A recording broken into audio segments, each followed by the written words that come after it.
अंजुमन शिक्षण संस्थेचे सचिव युवा नेतृत्व सज्जू पैलवान यांना वाढदिवसाच्या हार्दिक शुभेच्छा। शुभेच्छुक शहजाद पैलवान, मोहम्मद शाहरुख, शेख सलमान, शेख रोशन, अजमत खान दिग्रस।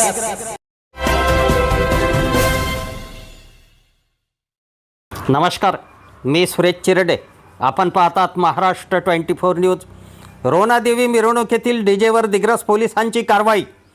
आज दिनांक 14 एप्रिल रोजी सकाळच्या सत्रामध्ये दिग्रस तालुक्यातील रोहनादेवी येथील मिरवणुकीमध्ये विना परवाना व पोलिसांच्या सूचनेचे पालन न करता डीजे वाजवल्याप्रकरणी दिग्रस पोलिसांनी कारवाई केली। IPS डॉक्टर तेजस सारडा यांच्या दृष्टीत डीजे पडल्याने मिरवणूक संपताच पोलीस स्टेशन दिग्रस येथे डीजेला आणण्यात आले। पुढील तपास दिग्रस पोलीस करीत आहेत। आमच्या पुढील बातम्याचे अपडेट पाहण्याकरिता आत्ताच आमच्या चॅनलला सबस्क्राईब करा व बेल आयकॉनवरती क्लिक करा। धन्यवाद।